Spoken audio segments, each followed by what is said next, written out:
Growth investing is a very popular investment strategy and one that's recommended by Dave Ramsey. What exactly is growth investing and how does it compare to others? Is this a strategy that you should be implementing? Taking advantage of the investment strategy that makes the most sense for you can mean the difference of hundreds of thousands or even millions of dollars by the time you retire. It's common for people to ignore the type of their investments, particularly when they're held in a 401k. It's a set it and forget it mentality. Sometimes, they might not even know what they're invested in or how their returns compare to the overall market. Take a look at the advantages and disadvantages of a growth strategy so you don't end up leaving millions of dollars on the table.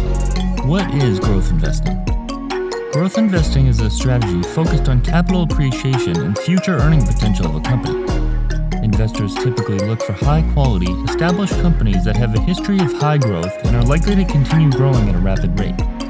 Using a combination of fundamentals and other factors, investors make a prediction for the future. A company like Amazon has grown at a rapid rate for a relatively long time. Since it was founded in 1994, it's grown to the world's fourth largest company by market cap. Although the chances of it continuing to grow at the same rate it has previously are low due to its massive size, investors can predict that it will still continue growing reasonably fast. Take a look at Walmart, which is a much older company founded in 1962, and you can see how growth has slowed because it's become so large. Once there's a Walmart in almost every town, there's only so much more they can do to increase profits. Returns are generally higher. The single largest advantage to a growth investing strategy is the high returns. Earning great money is the point of investing, right? Over a long period of time, growth investors are generally able to outpace the returns of broad market funds and even those like the S&P 500, for example. This presents a fantastic opportunity for younger people who have smaller portfolios that are focused on increasing their nest egg as opposed to preserving their capital. If you have $10,000, you're probably not too concerned about losing it, but you are focused on how you can get it to grow quickly.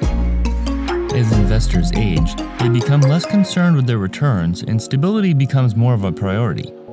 When someone amasses a multi-million-dollar portfolio, their priority usually becomes capital preservation. This is the reason many older people put a significant percentage of their savings into bonds, which are more stable but provide small returns. Risk is generally higher. Of course, it should come as no surprise that higher reward typically means higher risk. No one wants to put their hard-earned money in high-risk investments that could shrivel up to nothing. The good news is that over the long term, the higher risk will be in your favor as long as you choose quality investments. It's extremely common for novice investors to get spooked when the stock market drops. They see selling as a way to limit their losses, when in reality, chances are that it's already too late by the time they sell and they could very well be doing so at the bottom. If you're able to tolerate market fluctuations without the temptation to sell when things are red, history shows that you'll be rewarded. This is much easier to do the younger you are, but becomes less tolerable as you age. A 50% drop or more in portfolio value for someone in their 20s and 30s would likely have no impact on their day-to-day lives. Since the average retirement savings of someone 30 to 34 years of age is just under $22,000, that would only mean a dip of $11,000. Someone nearing retirement or who was already retired would probably want to avoid swings that extreme at all costs. Could you imagine stomaching a $1 million or more dip in your retirement savings? There are little to no dividends. Growth investments pay little to no income, which is a disadvantage in the eyes of many investors. The reason there are little to no dividends is because the companies choose to reinvest their profits by continuing to grow the business. Some companies pay high dividends because they feel that they can no longer reinvest the entirety of the profits within the business.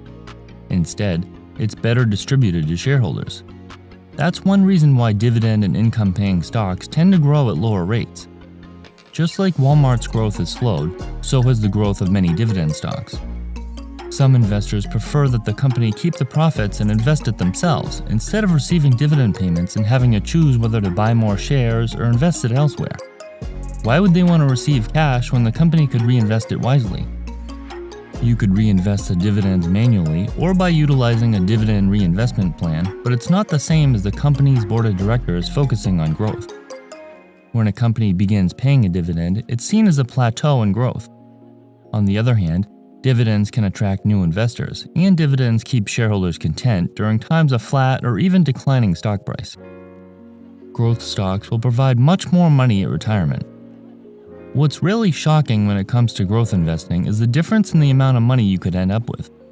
Over a career of investing, just a 1 or 2% difference in your overall returns can be shocking. Take, for example, someone who begins to invest in their mid-20s with $1,000. If they invest an additional $6,000 per year until retirement, or for about 40 years, and achieve an 8% annual rate of return, they'll have just over $1.7 million. For reference, the S&P 500 has an average rate of return of 10% per year over many decades. Now, if they were able to earn a higher rate of return by investing in high-growth alternatives and earn a 12% return for the same time period, investing the same amount of money, they would have a staggering $5,247,000. That difference of $3,547,000 could allow you to live a much different lifestyle during retirement. In fact, it would provide about 3 times the amount of retirement income. Consider that an individual earning $60,000 per year for 40 years will only earn $2.4 million before tax. While returns vary, and many would argue that 12% isn't achievable, the point is that the returns make an astronomical difference. Commonly, 401k investors might not even know what they're invested in, what their portfolio performance is, and how much it will impact them in the long run. They will gladly spend 40 hours or more per week working for $60,000 per year, but won't take the time to address their portfolio, which will have a greater financial impact on them in the long run.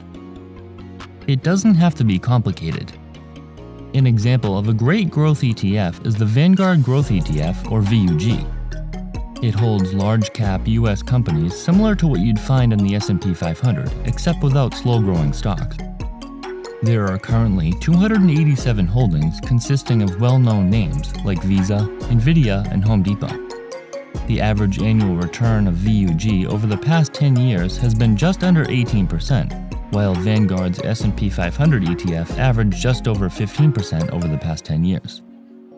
Growth has been better than the S&P 500, but the dividend yield is less than 0.5%. An index like this is an excellent approach for someone who wants to achieve a sizable amount of growth with a reasonable amount of stability. Growth investing is perhaps the best way to achieve great returns and compound your money over a long period of time. If you can handle any extra volatility, you will be rewarded. Don't leave money on the table by investing in funds that are too conservative for your timeline and goals. In the case of the previous modest example, it meant the difference of over $3.5 million. It's easy to get caught up with work, family, and other daily activities, but just a few minutes of going over your investments on occasion could mean a drastically different outcome in your financial future.